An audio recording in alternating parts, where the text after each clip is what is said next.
কলকাতায় ফের উদ্ধার হলো অস্ত্রসহ গ্রেফতার করা হলো একজনকে।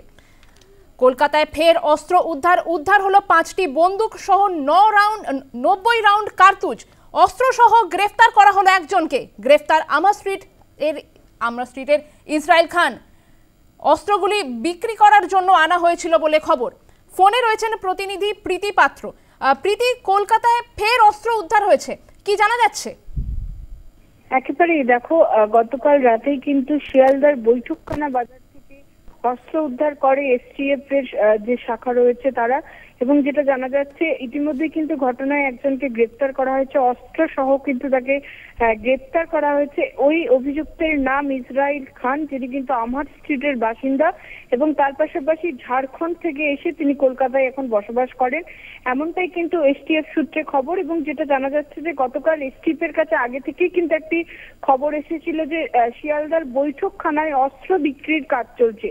সেই মতো কিন্তু এসটিএফ বাহিনী তারা শিয়ালদা বৈঠকখানায় যান, সেখানে তল্লাশি অভিযান চালান এবং তারপরেই কিন্তু ইসরাইল খান এই ব্যক্তিকে তারা দেখতে পান এবং তাদের সন্দেহ হয় কিন্তু যখন তার ব্যাগ সার্চ করা হয় তখন তার ব্যাগ থেকে কিন্তু বিপুল পরিমাণ অস্ত্র উদ্ধার করা হয়, যেটা ইতিমধ্যে এসটিএফ এর তরফ থেকে জানানো হয়েছে। 5টি বন্দুক এবং 90 রাউন্ড কার্তুজ উদ্ধার করা হয়েছে তার কাছ থেকে এবং তারপরেই কিন্তু তাকে অস্ত্র সহ ইতিমধ্যে গ্রেপ্তার করা হয়েছে এবং যে জিজ্ঞাসাবাদ পর্ব সেই জিজ্ঞাসাবাদ পর্ব চালানো হচ্ছে। কারণ শিয়ালদার বৈঠকখানার মতো এলাকা, যেখানে কিন্তু প্রচুর পরিমাণ মানুষের বসবাস রয়েছে, প্রচুর পরিমাণ মানুষ যেখানে প্রত্যেকদিন যাওয়া আসা করে, ঘনবসতিপূর্ণ এলাকা, এবং যেটা জানা যাচ্ছে যে ওই বন্দুক এবং কার্তুজ বিক্রি করার জন্যই কিন্তু ওখানে এসেছিলেন ইসরাইল খান।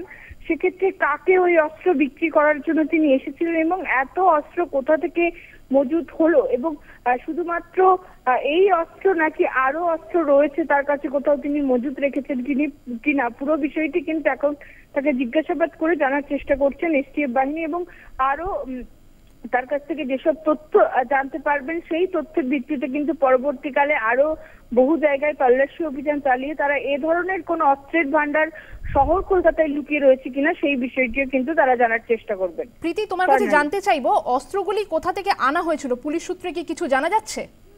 দেখো, এখনো পর্যন্ত পুলিশের তরফ থেকে কিছু জানা যায়নি বা পুলিশের তরফ থেকে এখনো কিছু জানানো হয়নি। কারণ শিয়ালদার বৈঠকখানায় যেটা জানা যাচ্ছে ইসরাইল খান তিনি কিন্তু ওই সমস্ত অস্ত্র সেগুলো বিক্রি করার জন্যই এনেছিল এবং কাউকে কিন্তু তার বিক্রি করার কথা ছিল। তবে যেহেতু তাকে বিক্রি করতে যাওয়ার আগেই তাকে গ্রেপ্তার করা হয়, সেক্ষেত্রে কাকে বিক্রি করার জন্য বৈঠকখানায় তিনি উপস্থিত হয়েছিলেন এবং তার পাশাপাশি কোথা থেকে এত অস্ত্র তার কাছে মজুদ হলো সেই বিষয়ে কিন্তু এখনো পর্যন্ত কোনো তথ্য পাওয়া যায়নি। জিজ্ঞাসাবাদ পর্ব চলছে। জিজ্ঞাসাবাদের পর যদি ইসরাইল খান তিনি জানান যে কার কাছে তিনি অস্ত্র বিক্রি করতে গিয়েছিলেন বা কোথা থেকে তার কাছে এত অস্ত্র মজুদ আসলো সেই বিষয়ে কিন্তু পরবর্তীকালে জানা যাবে। তবে পুরো বিষয়টাই কিন্তু আপাতত তদন্তাধীন এবং এই বিষয়ের সঙ্গে আরো কেউ জড়িত রয়েছে কিনা সেই বিষয়টিও কিন্তু এসটিএফ এর তরফ থেকে খতিয়ে দেখা হচ্ছে। স্বর্ণালী, ধন্যবাদ প্রীতি। কলকাতায় ফের অস্ত্র উদ্ধার 5টি বন্দুক সহ 90 রাউন্ড কার্তুজ। অস্ত্র সহ গ্রেফতার করা হয় একজনকে।